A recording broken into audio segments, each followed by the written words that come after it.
ഭാരത രാഷ്ട്രീയത്തെ ഞാൻ മനസ്സിലാക്കുന്നത്. ഏവർക്കും സ്വാഗതം. ഞാനൊരു സാധാരണ പൗരനാണ്. ഞാനൊരു രാഷ്ട്രീയക്കാരനോ രാഷ്ട്രീയ ചിന്തകനോ തത്വശാസ്ത്രജ്ഞനോ അന്താരാഷ്ട്രീയ ബന്ധങ്ങളുടെ ഇൻ്റർനാഷണൽ റിലേഷൻസ് അതിൻ്റെ ഗുരുവോ ഒന്നുമല്ല. ഞാൻ സാധാരണക്കാരോട് മാത്രം സംസാരിക്കുകയും സാധാരണക്കാരൻ്റെ ജീവിതത്തോട് ബന്ധം പുലർത്തുകയും സാധാരണ മനുഷ്യനെ ആദരിക്കുകയും ചെയ്യുന്ന ഒരു വ്യക്തിയാണ്. നമുക്ക് നഷ്ടപ്പെട്ട ഏറ്റവും വലിയ നിധി സാധാരണ മനുഷ്യരോടുള്ള സ്നേഹവും ബഹുമാനവുമാണ്. എന്തുകൊണ്ട് യേശു പറഞ്ഞു, ഞാൻ ദരിദ്രരോട് സുവിശേഷം അറിയിക്കാൻ വന്നു? കാരണം മറ്റൊന്നുമല്ല പ്രിയമുള്ളവരെ, നമ്മുടെ മനുഷ്യത്വത്തിൻ്റെ അളവ് പോലെ നാം യഥാർത്ഥത്തിൽ സത്യത്തിൽ ആരാണ് എന്ന് തെളിയിക്കുന്നത് സാധാരണ ആളുകൾ, പാവപ്പെട്ട ആളുകളോടുള്ള നമ്മുടെ സമീപനം കൊണ്ടാണ്. അതുകൊണ്ട് വലിയ വലിയ ആളുകളുടെ വലിപ്പത്തിൻ്റെ മുമ്പിൽ ഭ്രമിച്ചു നിൽക്കാതെയും അവരുടെ പ്രഹസനങ്ങൾ അർഹിക്കുന്ന പുച്ഛത്തോടെ അവയെ മാറ്റിവെക്കുകയും യാഥാർത്ഥ്യബോധം പ്രാപിക്കേണ്ടതിന് പാവപ്പെട്ട സാധാരണ ആളുകളോടുള്ള ബന്ധം സ്ഥാപിക്കുകയും ചെയ്യുന്ന ഒരു സമീപനമാണ് എൻ്റേതെന്ന് ആദ്യമേ കുറിക്കുകയാണ്. കാരണം ഇത് മനസ്സിലാക്കിയെങ്കിൽ മാത്രമേ ഞാൻ എന്തുകൊണ്ട് ചില കാര്യങ്ങൾ പ്രസ്താവിക്കുന്നു, ചില നിലപാടുകൾ എടുക്കുന്നു എന്ന് നിങ്ങൾക്ക് മനസ്സിലാകുകയുള്ളൂ. അപ്പോൾ മതമേഖലയിൽ വരുമ്പോൾ പോലും ഞാൻ പുരോഹിത വർഗത്തെ വിമർശിക്കുന്നത് മറ്റൊന്നും കൊണ്ടല്ല. നിങ്ങൾ ഏത് മതത്തിൻ്റെയും ചരിത്രമെടുത്ത് പരിശോധിച്ച് നോക്കൂ, അത് നിങ്ങൾക്ക് കാണാൻ കഴിയും. മതം എപ്പോഴും പ്രഭുക്കന്മാരോട് കൂടെയായിരുന്നു. പുരോഹിതന്മാർ എപ്പോഴും അവരുടെ ആശ്രിതരും ആരാധകരുമായിരുന്നു. അതുകൊണ്ട് തന്നെ സാധാരണ ആളുകൾ, പാവപ്പെട്ട ആളുകൾ അവർക്ക് വേണ്ടി ചിന്തിക്കുവാനും പ്രവർത്തിക്കുവാനും അവർക്ക് നീതി ലഭിക്കത്തക്കവണ്ണം ഒരു പ്രവാചക രുചിയുള്ള ദൗത്യം അവലംബിക്കുവാനും പുരോഹിതവർഗം എപ്പോഴും പരാജയപ്പെട്ടുകൊണ്ടിരുന്നു. അത് വ്യക്തമായി മനസ്സിലാക്കിയിട്ടാണ് യേശു പറയുന്നത്, ഞാൻ ദരിദ്രരോട് സുവിശേഷം അറിയിക്കാൻ വന്നു. കാരണം സംഘടിതമായ മതം എപ്പോഴും അവഗണിക്കുന്നത് ദരിദ്രരെയാണ്. എന്നാൽ അവരെ കരുതുന്നവർക്ക് മാത്രമേ യഥാർത്ഥത്തിൽ മനുഷ്യത്വത്തിൻ്റെ മണമുള്ള ഒരു ജീവിത ദർശനം പ്രാപിപ്പാനും പാലിപ്പാനും കഴിയുകയുള്ളൂ എന്ന മഹത്തരമായ വളരെയധികം രാഷ്ട്രീയ ഉൾക്കാഴ്ചയുള്ള, അതായത് ദൈവികമായൊരു രാഷ്ട്രീയമുണ്ട്, ആ ഉൾക്കാഴ്ചയുള്ള ദർശനമാണ്, നിലപാടാണ്, ആത്മീയ ദർശനമാണ് യേശുവിൻ്റേതാണ് എന്ന് എനിക്ക് മനസ്സിലാക്കാൻ കഴിഞ്ഞിട്ടുള്ളത്. അതുകൊണ്ട് തന്നെയാണ് പലപ്പോഴും രാഷ്ട്രീയത്തിൽ യാതൊരു താല്പര്യമില്ലാത്ത എനിക്ക്, അല്ലെങ്കിൽ യാതൊരു ഇടവുമില്ലാത്ത എനിക്ക്, രാഷ്ട്രീയമായ കാര്യങ്ങൾ ആത്മീയതയുടെ കണ്ണിൽ കൂടെ കണ്ട് ചില കാര്യങ്ങൾ ഏവരുമായി പങ്കിടുവാൻ ഞാൻ നിർബന്ധിതനായി തീരുന്നത് എന്ന് ഇതിനോടകം നിങ്ങൾക്ക് മനസ്സിലാക്കാം. ഏതായാലും ഞാൻ ഭാരത രാഷ്ട്രീയത്തെ കാണുന്നത് എപ്രകാരമാണ്, അതിൻ്റെ ചില വശങ്ങൾ മാത്രമേ ഇതിനകത്ത് ഉൾക്കൊള്ളിക്കുവാൻ സാധ്യമാകുകയുള്ളൂ എന്ന് നിങ്ങൾക്കറിയാം. അത് ആവശ്യമെങ്കിൽ 2-3 വീഡിയോകൾ കൂടെ ചെയ്യുവാൻ എനിക്ക് മനസ്സുണ്ട്. ആദ്യമായി ഞാൻ ഭാരതത്തിലെ ഇപ്പോഴുള്ള രാഷ്ട്രീയ സ്ഥിതി പരിഗണിക്കുമ്പോൾ എൻ്റെ മനസ്സിൽ കടന്നു വരുന്ന ആദ്യത്തെ ചിന്ത BJPയുടെ വിജയമോ മോദിയുടെ അജയ്യതയോ അമിത്ഷായുടെ ചാണക്യബുദ്ധിയോ അല്ല. ഇതൊക്കെ ഒരു മിഥ്യകളാണ്. എൻ്റെ മനസ്സിൽ ആദ്യം കടന്നു വരുന്ന ചിന്ത ഇവിടുത്തെ പ്രതിപക്ഷ പാർട്ടികളുടെ കഴിവുകേടാണ്, പിടിപ്പുകേടാണ്. അതെന്തുകൊണ്ടാണ് എന്ന് ഞാൻ സൂചിപ്പിക്കട്ടെ. പ്രതിപക്ഷം എന്ന് പറഞ്ഞാൽ അർത്ഥം എന്താണ്? ഓപ്പോസിഷൻ എന്ന് പറഞ്ഞാൽ തങ്ങൾ ഭരണത്തിൻ്റെ ചുമതല വഹിക്കുന്നില്ല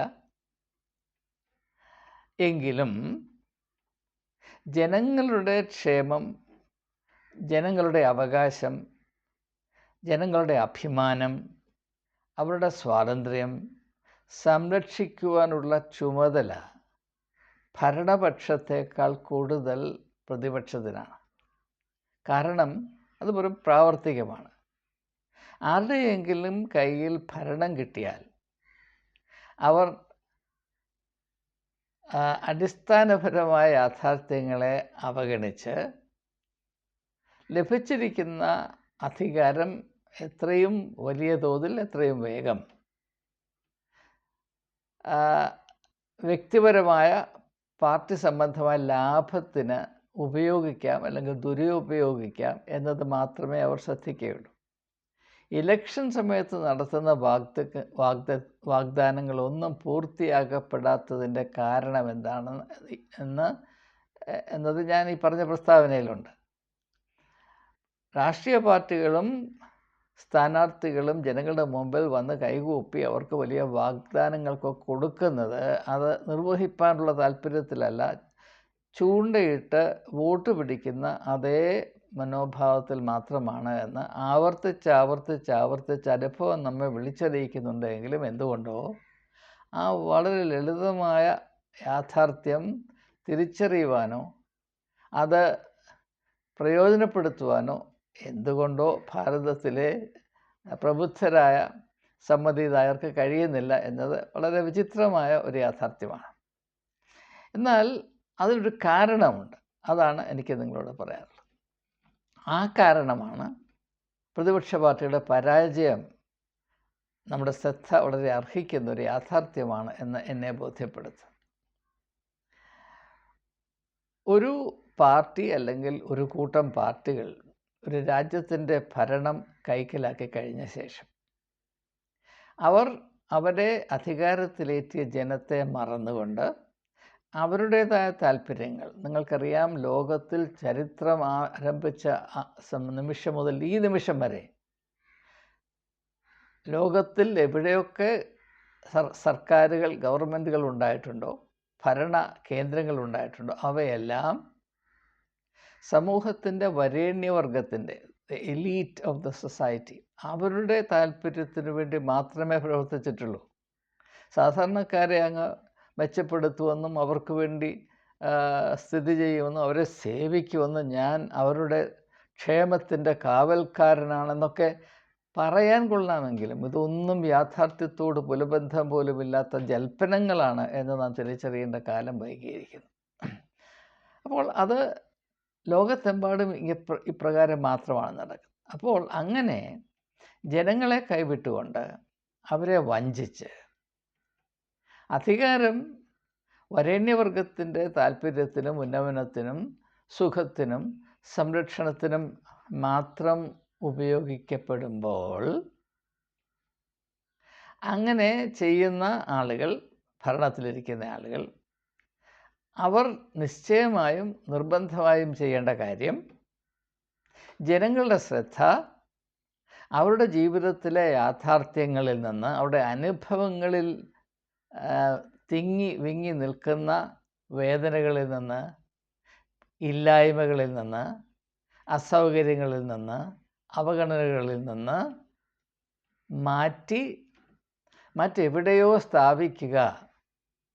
യാഥാർത്ഥ്യബോധം നന്നേ കുറയത്തക്കവണ്ണം, കഴിയുമെങ്കിൽ ഇല്ലാതാകത്തക്കവണ്ണം മിഥ്യകളുടെ ലോകത്തിൽ ജനങ്ങളെ ആക്കി വെക്കുക. ഇത് ഒരു വലിയ തന്ത്രം തന്നെയാണ്. ഏറ്റവും പ്രാഗൽഭ്യത്തോടെ പ്രയോഗിക്കപ്പെടുന്ന ഒരു മർമ്മം തന്നെയാണ്. ഇത് മനസ്സിലാക്കുന്നതിന് ഞാൻ ഒന്ന് രണ്ട് ഉദാഹരണങ്ങൾ പറയാം, അപ്പോൾ മനസ്സിലാകും.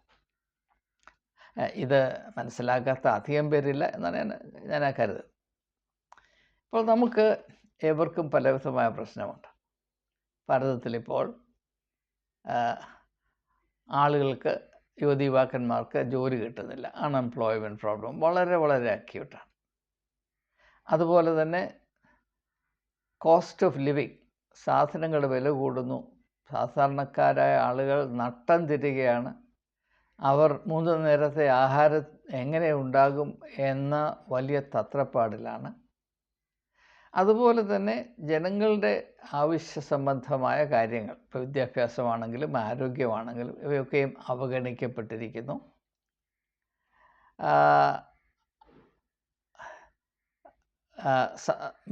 സമൂഹത്തിൽ ഒരു അസന്തുലിതയുണ്ടാകുന്നു. പണക്കാർ കൂടുതൽ പണക്കാരായും പാവപ്പെട്ടവർ കൂടുതൽ പാവപ്പെട്ടവരായും മാറിക്കൊണ്ടിരിക്കുമ്പോൾ ഒരു സമൂഹം രണ്ടായി പിളർന്നു പോകാനുള്ള സാധ്യത, അത് ആ സമൂഹത്തിൻ്റെ ആരോഗ്യത്തെ വളരെയധികം ബാധിക്കുമെന്ന യാഥാർത്ഥ്യം, അതിൻ്റെ മധ്യത്തിൽ ജനങ്ങളെ മതത്തിൻ്റെയും ജാതിയുടെയും പേരിൽ അടിപ്പിച്ച് അവരുടെ ഇടയിൽ സ്ഥിതി ചെയ്യുന്ന സമാധാനത്തെ നശിപ്പിച്ച്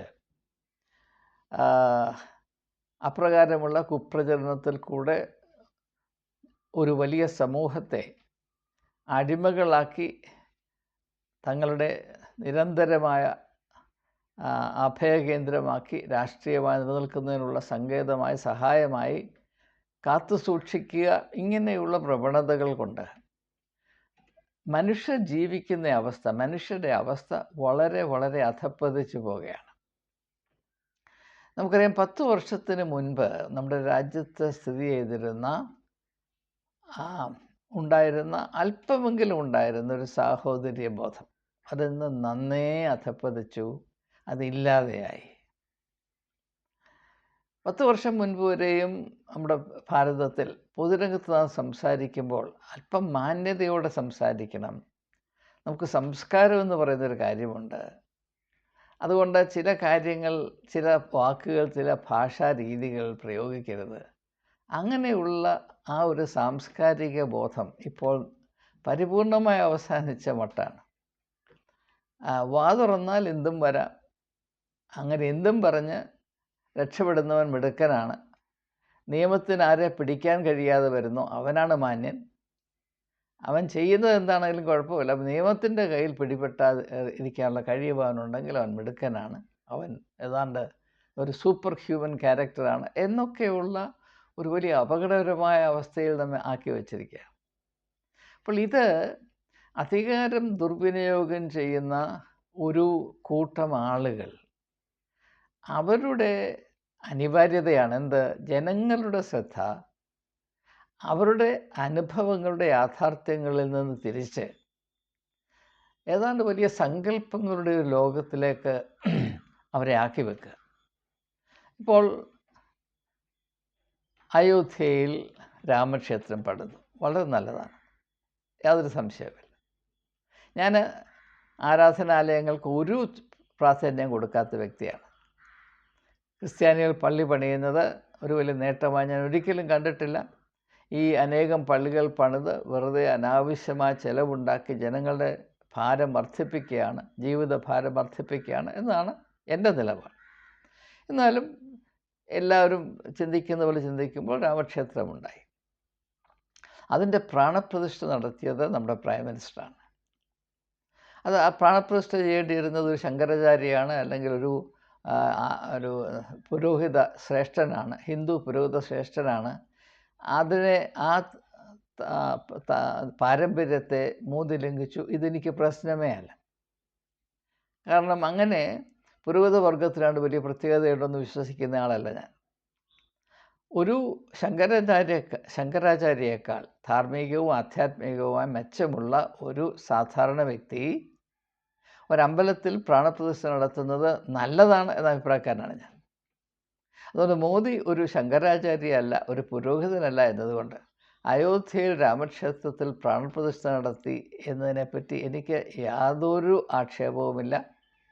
അതിൽ തന്നെ നല്ലതാണ്, പുരോഹിത മേൽക്കോയ്മയെ ചോദ്യം ചെയ്യുന്നത് നല്ലതാണ് എന്ന് വിശ്വസിക്കുന്ന വ്യക്തിയാണ്. പക്ഷേ അയോധ്യയിൽ പ്രാണപ്രതിഷ്ഠ നടത്തുന്നതിന് വേണ്ടി ശ്രീ നരേന്ദ്രമോദി വലിയ തയ്യാറെടുപ്പ് നടത്തി. അദ്ദേഹം 2 ആഴ്ച നിലത്ത് കിടന്നുറങ്ങി, കരിക്കും വെള്ളം മാത്രം കുടിച്ചു. അങ്ങനെ ഈ ഒരു വലിയ പ്രക്രിയയോട് ആത്മീകമായ താതാത്മ്യം പ്രാപിച്ചു. അങ്ങനെ അവിടെ പ്രാണപ്രതിഷ്ഠ നടത്തി എന്ന് പറയുമ്പോൾ അവിടെ വെക്കുന്ന ദൈവത്തിൻ്റെ അല്ലെങ്കിൽ ശ്രീരാമൻ്റെ പ്രതിമയിൽ നരേന്ദ്രമോദിയുടെ പ്രാണൻ ഓതിക്കൊടുക്കുകയാണ്. അപ്പോൾ ആ പ്രാണൻ അതെന്ത് പ്രാണനാണ്? മര്യാദാ പുരുഷോത്തം ശ്രീരാമൻ്റെ ആത്മാവ്. ആ പ്രതിഷ്ഠയാണ്. Lord Ram is the lord of righteousness. ഉദാത്തമായ നീതിബോധത്തിൻ്റെ, ധാർമ്മിക ബോധത്തിൻ്റെ ഉച്ചകോടിയാണ് ശ്രീരാമൻ.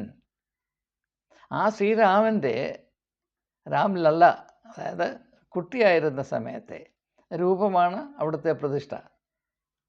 അങ്ങനെ പ്രതിഷ്ഠ ശ്രീ നരേന്ദ്രമോദി അതിനുശേഷം ഇലക്ഷൻ മേഖലയിൽ വന്നപ്പോൾ അദ്ദേഹത്തിൻ്റെ വായിൽ നിന്ന് വന്ന വാക്കുകൾ പലതും വളരെ ദൗർഭാഗ്യകരം എന്ന് മാത്രമേ പറയാൻ കഴിയുകയുള്ളൂ. ഇന്ത്യ സഖ്യം ജയിച്ചാൽ ഹിന്ദുക്കളുടെ ധനമെല്ലാം പിടിച്ചു പറിച്ച് മുസ്ലിങ്ങൾക്ക് കൊടുക്കും. മുസ്ലിങ്ങളെന്നല്ല പറഞ്ഞ ഒത്തിരി കുട്ടികളെ ഉണ്ടാക്കുന്ന ആളുകൾക്ക് കൊടുക്കും. അവർ വന്ന് നിങ്ങളുടെ അമ്മ പെങ്ങന്മാരുടെ മംഗല്യ സുഹൃത്തും പിടിച്ചു പറിച്ചുകൊണ്ട് പോകും എന്നൊക്കെ പറയുമ്പോൾ അതും ശ്രീരാമനുമായിട്ട് എന്താണ് ബന്ധം എന്ന് ഒരു കാഴ്ചക്കാരനായി എനിക്ക് ചോദിക്കാതിരിക്കാൻ യാതൊരു മടിയുമില്ല. അതുപോലെ തന്നെ ഈ രാമക്ഷേത്രത്തെ പറ്റി അദ്ദേഹം എന്താണ് പറയുന്നത്? തൻ്റെ രാഷ്ട്രീയ എതിരാളികൾ ജയിച്ചാൽ അവർ വന്ന് ബാബരി മസ്ജിദിൻ്റെ പൂട്ടിട്ട് രാമക്ഷേത്രം അടച്ചിടും എന്ന് പറയും. അത് ഏത് ആധാരത്തിൽ? ഇത് പറയുന്നത് പച്ച കള്ളമാണെന്ന് അറിഞ്ഞുകൊണ്ടാണ് അദ്ദേഹം പറയുന്നത്. അത് പറയാനായി യാതൊരു അടിസ്ഥാനവുമില്ല. അത് മനഃപൂർവ്വം കള്ളം പറയുന്നതാണ്. അത് ക്ഷേത്രത്തിൻ്റെ പേരിൽ, രാമൻ്റെ പേരിൽ, മര്യാദാ പുരുഷോത്തം രാമൻ്റെ പേരിൽ ഈ കള്ളം പറയുമ്പോൾ അത് അല്പം പ്രയാസമുണ്ടാക്കുന്നതാണ്. അപ്പോൾ ഞാൻ പറഞ്ഞു വന്നത്, ഈ രാമക്ഷേത്രം ഉണ്ടാക്കിയത് ഭാരതത്തിലെ ജനത്തിൻ്റെ, ഹിന്ദു സമുദായത്തിൻ്റെ ആധ്യാത്മികവും ധാർമ്മികവുമായ ഉന്നമനത്തിന് വേണ്ടിയല്ല. അതൊരു ഇലക്ഷൻ സ്റ്റണ്ട് മാത്രമായിരുന്നുവെന്ന് ആർക്കാണ് മനസ്സിലാക്കാൻ കഴിയാത്തത്? പക്ഷേ ഇത് പറയാൻ മടിക്കുകയാണ്, പേടി കൊണ്ട് മടിക്കുകയാണ്. എനിക്ക് പറയാനുള്ളത്, ഇങ്ങനെയുള്ള നാടകീയമായ എന്താണ് പറയുന്നത്, കരുനീക്കങ്ങൾ ജനങ്ങളെ അവരായിരിക്കുന്ന അവസ്ഥയുടെ ജീർണതയിൽ നിന്നും ഞെരുക്കത്തിൽ നിന്നും അവർ സഹിക്കുന്ന ഒഴിച്ചുകൂടാമായിരുന്ന കഷ്ടങ്ങളിൽ നിന്നും, പ്രയാസങ്ങളിൽ നിന്നും, ഡെപ്രിവേഷനുകളിൽ നിന്നും അവരുടെ ശ്രദ്ധയെ മാറ്റി അവരുടെ ജീവിതത്തോട് യാതൊരു ബന്ധവുമില്ലാത്ത കാര്യങ്ങളിൽ മാത്രം നങ്കൂരമടുപ്പിച്ചിടുക, തറച്ചിടുക എന്നതാണ് ഇതിൻ്റെ ലക്ഷ്യമെന്ന് ആർക്കാണ് മനസ്സിലാക്കാൻ കഴിയാത്തത്? അതുപോലെ തന്നെ മറ്റൊരുദാഹരണം പറഞ്ഞാൽ, ഈ കാലത്തെ മോദി തൻ്റെ പ്രസംഗത്തിൽ എടുത്തു പറയുന്നൊരു കാര്യം, താൻ ഡൽഹിയിൽ വാർ മെമ്മോറിയൽ ഉണ്ടാക്കി. അതായത് യുദ്ധത്തിൽ മരിച്ചുപോയ സൈനികരുടെ ഓർമ്മ നിലനിർത്തുന്നതിന് വേണ്ടി വാർ മെമ്മോറിയൽ ഉണ്ടാക്കി. ഇത് ഉണ്ടാക്കിയെന്ന് പറയുമ്പോൾ യുദ്ധവുമായി യാതൊരു ബന്ധവുമില്ലാത്ത, സൈനികരുമായി യാതൊരു ബന്ധവുമില്ലാത്ത, സൈനികരുടെ അവസ്ഥ എന്താണ് എന്ന് അല്പം പോലും അറിയാത്ത ആളുകൾ വികാരവിജൃംഭിതരായിത്തീരുകയാണ്. നിങ്ങൾക്ക് ഓർമ്മയുണ്ടാകും, ഏതാനും വർഷങ്ങൾക്ക് മുൻപ് കാശ്മീരിൽ, അതുപോലെ ലഡാക്ക്, അങ്ങനെയുള്ള വളരെ ക്ലേശമേറിയ സ്ഥലങ്ങളിൽ ഡ്യൂട്ടിക്ക് വേണ്ടി ആക്കി വച്ചിരിക്കുന്ന അർദ്ധസൈനിക സേനയിൽപ്പെട്ട ഒരു വ്യക്തി ഒരു വീഡിയോ ഉണ്ടാക്കി പബ്ലിഷ് ചെയ്തൊരു വലിയ വിവാദമായി. അദ്ദേഹം പറയുന്നത്, ഞങ്ങൾക്ക് ആഹാരം കഴിക്കാൻ, വേണ്ടതുപോലെ ആഹാരം കഴിക്കാനില്ല, ഈ കൊടും തണുപ്പിൽ ഞങ്ങൾക്ക് ഞങ്ങളുടെ ജീവൻ സംരക്ഷിക്കത്തക്ക വസ്ത്രമില്ല, ഞങ്ങളും വളരെ they are also living in ഡെപ്രിവേഷൻ. ആ യാഥാർത്ഥ്യവും ഡൽഹിയിലെ വാർ മെമ്മോറിയലും തമ്മിൽ എന്താണ് ബന്ധം? നമുക്കാർക്കും നമ്മുടെ സൈനികർ, നാം വളരെ സൈനികർ എന്ന് പറയുമ്പോൾ ദേശഭക്തിയാണ്, അവരെ വിമർശിക്കരുതെന്നൊക്കെ പറയും, വളരെ നല്ലതാണ്. പക്ഷേ അവിടെ അവസ്ഥ എന്താണ് എന്ന് നാം കരുതുന്നില്ല. ഞാൻ നിങ്ങളോട് ചോദിക്കട്ടെ, നമ്മളിൽ ആരെങ്കിലും മറ്റാരുടെയെങ്കിലും സംരക്ഷണത്തിന് ജീവൻ കൊടുക്കുമോ? നമ്മുടെ ജീവൻ കൊടുക്കാൻ തയ്യാറാണോ? ഇപ്പോൾ വളരെയധികം സ്നേഹിക്കപ്പെടുന്നൊരു ഭർത്താവ് മരിക്കുന്നു. അപ്പോൾ ഭാര്യ നെഞ്ചത്തടിച്ച് കരയുകയാണ്, ദൈവമേ നീ എന്നോട് എന്ത് ചെയ്തു. അപ്പോൾ ദൈവം വന്ന് പറയുകയാണ്, മകളെ വിഷമിക്കണ്ട, നിൻ്റെ ഭർത്താവ് മരിച്ചിട്ടുള്ള ദുഃഖമാണല്ലോ, ഞാൻ അവനെ ജീവിപ്പിക്കാം, പക്ഷേ നിൻ്റെ ജീവൻ അവന് കൊടുക്കാമോ? അവൻ്റെ സ്ഥാനത്ത് നീ കിടക്ക്, ഞാൻ അവനെ എന്ന് പറഞ്ഞാൽ ഏതെങ്കിലും ഭാര്യ അത് സമ്മതിക്കും? മനസ്സാലേ. പിന്നെ ഹേമിച്ചാൽ, ഇപ്പോൾ സതി നടക്കുന്ന പോലെ ഹേമിച്ചാൽ ചെയ്തെന്നിരിക്കും. സ്വമനസാലെ ഒരു സ്ത്രീയും ചെയ്യുകയില്ല, പുരുഷനും അങ്ങനെ തന്നെ. അതാണ് യാഥാർത്ഥ്യം.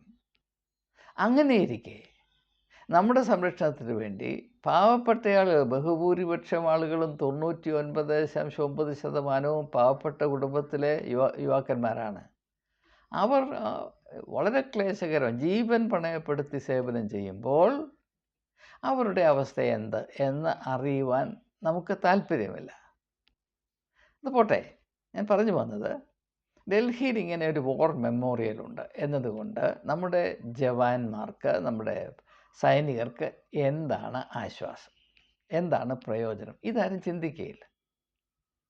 അതുപോലെ തന്നെ 23,000 കോടി രൂപ ചിലവാക്കി വിസ്ത പ്രോജക്റ്റ്, പുതിയ പാർലമെൻറ്റ് ബിൽഡിംഗ് ഉണ്ടായി. അത് സംബന്ധമായ പലവിധമായ കാര്യങ്ങളുണ്ടായി. അത് ഭാരതത്തിൻ്റെ അഭിമാനമാണ് എന്ന് പറയുന്നു. ശരിയാണ്, അഭിമാനമാണ്. പക്ഷേ എനിക്ക് ചോദിക്കാനുള്ളത്, അങ്ങനെ ഒരു വലിയ പാർലമെൻറ്റ് ബിൽഡിംഗ് ഉണ്ടായതുകൊണ്ട് പാർലമെൻ്ററി പ്രൊസീജിയർ നന്നാകുമോ? അവിടെ പാർലമെൻ്ററി ഡിബേറ്റ് നടക്കുമോ? അവിടെ നടക്കുന്ന പ്രക്രിയയിൽ കൂടെ രാജ്യത്തെ പൗരന്മാർക്ക്, രാജ്യത്തെ ജനത്തിന്, അവരുടെ ക്ഷേമത്തെ വർദ്ധിപ്പിക്കത്തക്ക വിധത്തിലുള്ളൊരു രാഷ്ട്രീയ പ്രക്രിയ അവിടെ നടക്കുമോ? ഒരു പാർലമെൻ്ററി പ്രൊസീജിയർ അവിടെ നടക്കുമോ? ഈ വലിയ കെട്ടിടം ഭാരത ജനായത്ത രീതിയുടെ യഥാർത്ഥത്തിലുള്ള മകുടമാകുമോ? അത് ആരും ശ്രദ്ധിക്കരുത്. കെട്ടിടത്തിൻ്റെ മഹിമ മാത്രം നോക്കി നിന്നോണം എന്ന് പറയുമ്പോൾ ഇതൊരു സങ്കല്പങ്ങളുടെ ലോകത്തിലേക്ക് ഒരു ജനതയെ മാറ്റി സ്ഥാപിക്കാനുള്ള ശ്രമമാണെന്ന് ആർക്കാണ് അറിയാൻ വയ്യാത്തത്.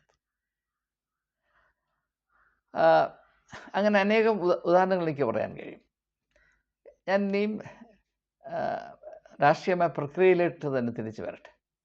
അപ്പോൾ ഇങ്ങനെയുള്ള ഈ ഒരു തന്ത്രം മോദി മാത്രമല്ല, ചരിത്രത്തിലെ എല്ലാ ഭരണകർത്താക്കന്മാരും പ്രയോഗിച്ചിട്ടുണ്ട്.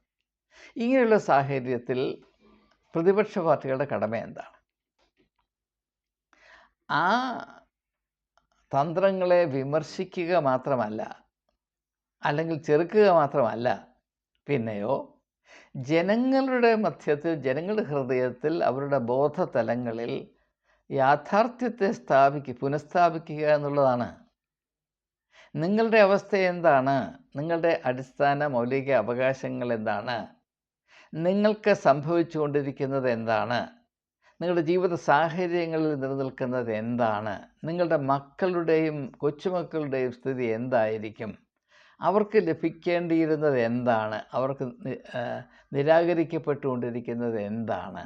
നിങ്ങളോട് ചെയ്ത വാഗ്ദത്തങ്ങൾ എന്താണ്? അത് നിർവഹിക്കപ്പെട്ടുവോ അതോ അത് ചവിട്ടുകൊറ്റയിലിട്ടുവോ? ഇപ്പോൾ 2013 മോദി അധികാരത്തിൽ വരുമ്പോൾ നടത്തിയ വാഗ്ദാനങ്ങൾ എന്താണെന്ന് എല്ലാവർക്കും അറിയാം. എന്നാൽ അത് ഏതെങ്കിലും യഥാർത്ഥത്തിൽ നിർവഹിക്കപ്പെട്ടുകൊണ്ടേയിരിക്കുന്നുവെന്ന് ആരും ചോദിച്ചില്ല. ഉദാഹരണമായിട്ട് കള്ളപ്പണം ഇവിടെ തിരിച്ചു കൊണ്ടുവരുമെന്നും, അങ്ങനെ ഭാരതത്തിലുള്ള ഓരോ വ്യക്തിയുടെയും അക്കൗണ്ടിൽ 15 ലക്ഷം രൂപ ഇടുമെന്നും പറഞ്ഞു. അതൊരു വാഗ്ദാനമായിരുന്നു. എല്ലാവരെയും അത് സ്പർശിച്ചു. അതനുസരിച്ച് അദ്ദേഹത്തിന് കോടിക്കണക്കിന് വോട്ട് കിട്ടി. എന്നാൽ ഭരണത്തിൽ ഏറ്റ ശേഷം 100 ദിവസത്തിനകം ഇത് നടത്തുമെന്ന് പറഞ്ഞ മോദിയോട് 100 ദിവസം കഴിഞ്ഞിട്ടും ബഹുമാനപ്പെട്ട നേതാവെ, താങ്കൾ നടത്തിയ വലിയ വാഗ്ദാനം, അതിലേക്ക് ഒരു കൊച്ചു വിരൽ അനക്കുവാൻ താങ്കൾ ശ്രമിച്ചിട്ടുണ്ടോ എന്ന ചോദ്യം ആരും ചോദിച്ചില്ല. പ്രതിപക്ഷ പാർട്ടികളും ചോദിച്ചില്ല. അങ്ങനെ നിങ്ങൾ ഓരോ സംഭവങ്ങൾ എടുത്തു നോക്കൂ. നോട്ട് ബന്ദി ആണെങ്കിലും GST ആണ്, ഇവയെപ്പറ്റി ജനങ്ങളുടെ പക്ഷത്ത് നിന്നുകൊണ്ട് പ്രതിപക്ഷ പാർട്ടികൾ അവർക്ക് നഷ്ടപ്പെട്ടു പോയ രാഷ്ട്രീയ സ്വാധീനത്തിന് വേണ്ടി പടവരുത്തിയിട്ടുണ്ട്, ഇല്ലെന്നല്ല ഞാൻ പറയുന്നത്. പക്ഷെ ജനങ്ങളോട് ചേർന്ന് നിന്നുകൊണ്ട് അവരുടെ ക്ഷേമത്തെ സംരക്ഷിക്കത്തക്കവണ്ണം അവരിൽ തന്നെ ഒരു യാഥാർത്ഥ്യബോധം വളർത്തിയെടുക്കുവാൻ ഭാരതത്തിലെ പ്രതിപക്ഷ പാർട്ടികൾ ശ്രമിച്ചില്ല എന്നത് അവിടെ വലിയ പരാജയമാണ്. ഈ പരാജയമാണ് മോദിയുടെ അജയ്യതയായി പരിണമിച്ചുകൊണ്ടേയിരിക്കുന്നത്. The myth of Modi's invincibility is nothing but the utter and lamentable incompetence of the opposition parties. അല്ലാതെ മോദിയിൽ തന്നെ ഏതാണ്ട് വലിയ ഒരു ദൈവികമായ കഴിവുണ്ട് എന്നതൊക്കെ പച്ചക്കള്ളമാണ്. അദ്ദേഹത്തിന് കഴിവുണ്ട്, കഴിവുള്ള വ്യക്തിയാണ്, ഞാൻ സമ്മതിക്കുന്ന യാതൊരു വ്യത്യാസവുമില്ല. എന്നാൽ അദ്ദേഹത്തിലുള്ള വ്യക്തിപരമായ കഴിവ് കൊണ്ടല്ല ഈ നേട്ടങ്ങൾ ഉണ്ടാകുന്നത്. ഇത് മറ്റൊരു പരാജയം എൻ്റെ വലിയ വിജയമായി നിരന്തരം രൂപാന്തരപ്പെട്ടുകൊണ്ടേയിരിക്കുന്നു എന്നതാണ്. ഇപ്പോൾ ഞാൻ 10ാം ക്ലാസ്സിൽ പഠിക്കുന്ന ഒരു കുട്ടിയാണെന്ന് വിചാരിക്കും. എനിക്ക് ക്ലാസ്സിൽ ഒന്നാമതാകണം. അപ്പോൾ ഞാൻ കുറച്ചൊക്കെ വായിക്കും. പക്ഷേ ഞാൻ ഒന്നാമതാകണമെങ്കിൽ എന്നേക്കാൾ കഴിവുള്ള ആളുകൾ മണ്ടൻ കളിച്ച് നടക്കണം, പഠിക്കാതെ അവിടെ ഇവിടെയും ചെത്തി നടന്ന് ക്ലാസ്സിൽ വരാതെ മിടുക്ക് കളിച്ച് കുറച്ച് ഒന്ന് വിലസി, ഒന്ന് പൂശി, ഒന്ന് കീശി നടന്ന് അവിടെ കഴിവുകൾ വേണ്ടതുപോലെ പ്രയോഗിക്കാതിരിക്കുമ്പോൾ ഞാൻ ഒന്നാമതാകും. അങ്ങനെ ഞാൻ 10 പരീക്ഷയിൽ ഒന്നാമതാകുമ്പോൾ പറയും, അയ്യോ എവനെ വെല്ലാൻ ആരുമില്ല എന്ന് പറയും. അതെൻ്റെ മിടുക്കുകൊണ്ടല്ല, എൻ്റെ ക്ലാസ്സിലെ എൻ്റെ സഹപാഠികളുടെ കഴിവുകേട് കൊണ്ടാണ്, ഉത്തരവാദിത്വ ബോധമില്ലാത്തത് കൊണ്ടാണ്, അവർക്ക് യാഥാർത്ഥ്യബോധമില്ലാത്തത് കൊണ്ടാണ്. എന്നാൽ അത് കഴിഞ്ഞ് ഞാൻ സ്കൂളൊക്കെ കഴിഞ്ഞ് കോളേജിൽ വരുമ്പോൾ ഞാൻ ചൂത്തയായിരിക്കും. അപ്പോഴറിയാം കാര്യം എന്താണ്. ഇത് രാഷ്ട്രീയത്തിലും ഇത് തന്നെയാണ് നടക്കുന്നതെന്ന് മനസ്സിലാക്കുക.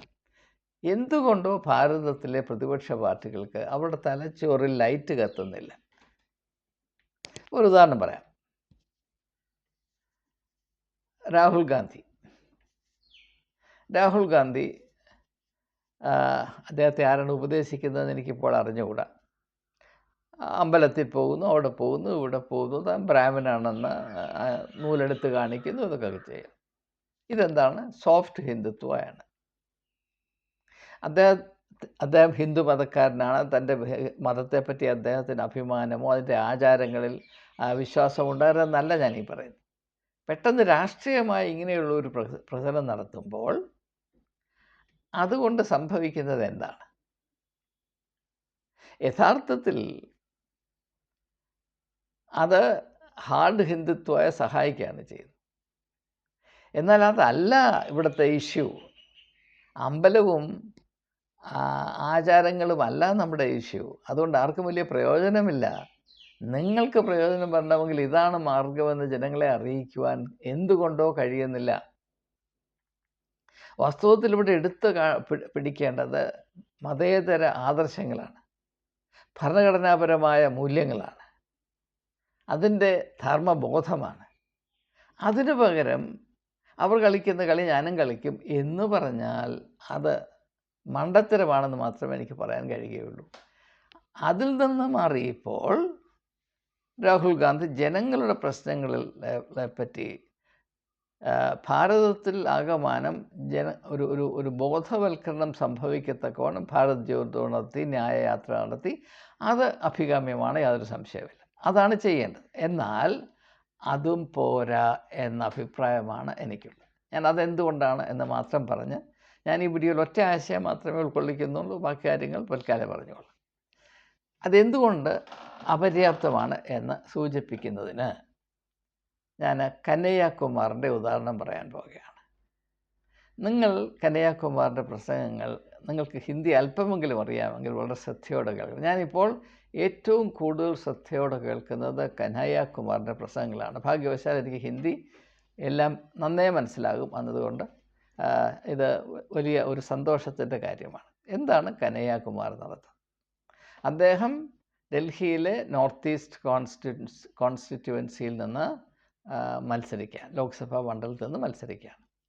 അദ്ദേഹം ആദ്യം ചെയ്തത് ആ പ്രദേശത്തെ മുഴുവനും ജനങ്ങളുടെ ജീവിത യാഥാർത്ഥ്യങ്ങൾ എന്താണ്, അവിടെ ആവശ്യങ്ങൾ എന്താണ്, അവരുടെ വികാരങ്ങൾ എന്താണ്, അവരുടെ പ്രത്യാശകൾ എന്താണ്, അവരേത് വിധത്തിൽ വഞ്ചിക്കപ്പെട്ടു, ഇങ്ങനെയുള്ള കാര്യങ്ങൾ സസൂക്ഷ്മം പഠിക്കുകയും തൻ്റെ ഓരോ പ്രസംഗങ്ങളിലും ജീവിത യാഥാർത്ഥ്യങ്ങളെയും ജനങ്ങളുടെ അവകാശങ്ങളുടെയും അവരുടെ അവസ്ഥയിൽ സ്ഥിതി ചെയ്യുന്ന അനാസ്ഥകളെയും അവഗണനകളെയും അവരെ ബോധ്യപ്പെടുത്തുകയാണ് ചെയ്തത്. അത് വരുമ്പോൾ ജനവും അദ്ദേഹവുമായി വലിയൊരു ബന്ധമുണ്ടായിക്കൊണ്ടിരിക്കുകയാണ്. Tremendous connect between Kanhaiya Kumar and the people of the constituency. അത് കണ്ടിരിക്കും, അത് അതിമനോഹരമായൊരു പ്രക്രിയയാണത്. അതുകൊണ്ടാണ് അദ്ദേഹത്തെ ആക്രമിച്ചത്. കാരണം ഈ ഒരു പ്രക്രിയയോട് മത്സരിക്കാൻ BJPക്ക് കഴിയുകയില്ല. കാരണം അവർ ഈ മിഥ്യാലോകം സൃഷ്ടിച്ച് ഇപ്പോൾ ചന്ദ്രയാനിൽ പോയി മനുഷ്യൻ അടുത്ത് ഞാൻ ചന്ദ്രനെ വിടാൻ പോകുന്നു എന്ന് പറഞ്ഞാൽ ജനം സഞ്ചരിക്കേണ്ട നിരത്ത് റോഡ് നന്നാകുകയില്ല. അവിടെ അടുത്തുള്ള അഴുക്ക് ചാലുകൾ, മൂക്കിൽ ദുർഗന്ധം നിറഞ്ഞ് ജീവിക്കേണ്ടി വരുന്ന ഗതികേട്, അഴുക്ക് ചാലിന് ഒരു വ്യത്യാസം വരികയില്ല, അവരുടെ ജീവിത സാഹചര്യങ്ങൾ മെച്ചപ്പെടുകയില്ല എന്ന് ജനങ്ങൾക്ക് തിരിച്ചറിയത്തക്കവണ്ണം അവരുടെ സാധാരണ ജീവിതത്തിൻ്റെ കാര്യങ്ങൾ പ്രതിപാദിച്ചുകൊണ്ട് അദ്ദേഹം നിരന്തരം പ്രസംഗിക്കുന്നു. അദ്ദേഹത്തോട് ജനം പ്രതികരിക്കുന്നത് കണ്ടാൽ നിങ്ങളുടെ ഹൃദയം സന്തോഷം കൊണ്ട് നിറഞ്ഞു പോകും. അപ്പോൾ ഇനിയും ആരും ഭാരതത്തിലെ ഏറ്റവും വലിയ വാഗ്മി നരേന്ദ്രമോദിയാണ് എന്ന് പറയുകയില്ല. ആ സ്ഥാനം കനയ്യകുമാർ നേടിയിരിക്കുന്നു എന്നതാണ് എനിക്ക് ബോധ്യപ്പെടുന്നത്. ഞാൻ രണ്ടും നരേന്ദ്രമോദിയുടെ പ്രസംഗം ശ്രദ്ധിക്കാറുണ്ട്, കനയ്യകുമാറിൻ്റെ ശ്രദ്ധിക്കാറുണ്ട്. വലിയ വ്യത്യാസം ഞാൻ കാണുന്നുണ്ട്. ജനങ്ങളുടെ വികാരങ്ങൾ ഉൾക്കൊണ്ട് അവരോട് താതാത്മ്യം പ്രാപിച്ച് അവരെ പോലെ ഇപ്പോൾ സ്ഥിതി ചെയ്യുന്ന നേതാവ് കനയ്യകുമാർ. അദ്ദേഹം പറഞ്ഞ ഒരു കാര്യം മാത്രം ഞാൻ അവസാനിപ്പിക്കാം, സമയത്തിൻ്റെ പരിമിതി കൊണ്ടാണ്. ഇപ്പോൾ തന്നെ 31 മിനിറ്റ് ആയിപ്പോയല്ലോ. അദ്ദേഹം പറയുന്നത് മോദിയുടെ കയ്യിൽ ഹവായി ജഹാസുണ്ട്, വിമാനമുണ്ട്, എൻ്റെ പക്കൽ ഹവായി ചപ്പലുണ്ട് എന്നാണ് അദ്ദേഹം. ഇത് ഒരു ചെറിയ കാര്യമാണ് നിങ്ങൾക്ക് തോന്നുമെങ്കിലും അദ്ദേഹം എന്താണ് ചെയ്യുന്നത്? ആകാശത്തിൽ പറക്കുന്ന മോദിയെ ഈ ഭൂമിയുടെ പരപ്പിലേക്ക്, ജനങ്ങൾ കാലൂത്ത് നിൽക്കുന്ന മണ്ണിലേക്ക് വലിച്ചു കൊണ്ടുവരികയാണ്. അതാണ് തന്ത്രം. അതിൻ്റെ പേരാണ് രാഷ്ട്രീയ കൂർമ്മത എന്നുള്ളത്. അതുകൊണ്ട് വാസ്തവത്തിൽ പ്രതിപക്ഷ പാർട്ടികൾ ചെയ്യേണ്ടത് ഇങ്ങനെ അവിടെ എവിടെയും കുരച്ചുകൊണ്ട് നടക്കുകയല്ല. ഭാരതത്തിലുള്ള എല്ലാ കോൺസ്റ്റിറ്റ്യുവൻസികളിലും ഓരോ കനയ്യകുമാറിനെ കണ്ടുപിടിക്കണം. 5 വർഷം ആ 545 പരം കനയ്യകുമാറുകളെ 5 വർഷം ഓരോ കോൺസ്റ്റിറ്റ്യുവൻസിയിലും നിരന്തരം പ്രവർത്തിക്കുവാൻ, ജനസമ്പർക്കം നേടുവാൻ, അവരോട് താതാത്മ്യം പ്രാപിപ്പാനായി നിയോഗിച്ചയക്കണം. വേണ്ട പരിശീലനം കൊടുത്ത് അതിനുശേഷം അങ്ങനെയുള്ളവർക്ക് ടിക്കറ്റ് കൊടുക്കണം. ഇത് മാത്രവുമല്ല, അതിനുശേഷം ജനങ്ങളുടെ ആവശ്യങ്ങളെയും പ്രത്യാശകളെയും മാത്രം കേന്ദ്രീകരിച്ച് അവയെ സഫലീകരിക്കത്തക്ക ഒരു ഭരണ സംസ്കാരം ഇവിടെ ഉണ്ടാകണം. അതല്ലാതെ BJPയെ ചെറുക്കുവാൻ യാതൊരു മാർഗവുമില്ല എന്നാണ് എൻ്റെ ചിന്ത. നിങ്ങൾ ഇതിനെപ്പറ്റി എന്ന് ചിന്തിക്കുന്നു എന്ന് എനിക്കറിയാൻ താല്പര്യമുണ്ട്. ഞാനിതുവരെ പറഞ്ഞ ഒറ്റ കാര്യം മാത്രമാണ്. സങ്കല്പങ്ങളുടെ ലോകത്തിൽ ഒരു ജനതയെ ആക്കി വെച്ച് അവരുടെ സപ്പോർട്ടോടുകൂടെ ഭരണം നിലനിർത്താം എന്ന സമീപനവും, സങ്കല്പ ലോകത്തിൽ നിന്ന് ജനങ്ങളെ മടക്കി യാഥാർത്ഥ്യ ലോകത്തിൻ്റെ ഭൂമിയിൽ, മണ്ണിൽ അവരെ നിർത്തി നിങ്ങൾക്ക് വേണ്ടി ചിന്തിക്കണം. ഒരു വലിയ നേതാവെന്നൊക്കെ പറയുന്ന ആളിനെ ആരാധിച്ച് നടന്നാൽ നിങ്ങൾ വെള്ളത്തിലായി പോകും എന്ന ഒരു തിരിച്ചറിവ് ജനങ്ങൾക്ക് നൽകിയിട്ട് അപ്രകാരം അവർക്കുള്ള തിരഞ്ഞെടുപ്പ് സ്വാതന്ത്ര്യത്തിൻ്റെ ബലം പ്രയോഗിച്ച് അവരുടെ താല്പര്യങ്ങളെ, അവരുടെ ആവശ്യങ്ങളെ, അവരുടെ ക്ഷേമത്തെ നിലനിർത്തുവാൻ ജനം ഉത്തരവാദിത്വമുള്ളവരായിരിക്കണം എന്ന് ബോധ്യപ്പെടുത്തുന്ന ഈ തികച്ചും വ്യത്യസ്തമായ സമീപനം, ഇതിലേതാണ് കൂടുതൽ രാഷ്ട്രീയമായി ഭാവിയുള്ളത് എന്ന് നിങ്ങൾ അല്പം ചിന്തിച്ചാൽ എൻ്റെ നിലപാടിൽ സ്വല്പം കഴമ്പുണ്ട് എന്ന് നിങ്ങൾക്ക് ബോധ്യപ്പെടും. അല്ല എങ്കിൽ ദയവായി അറിയിക്കുക. നന്ദി, നമസ്കാരം, ജയ് ഹിന്ദ്.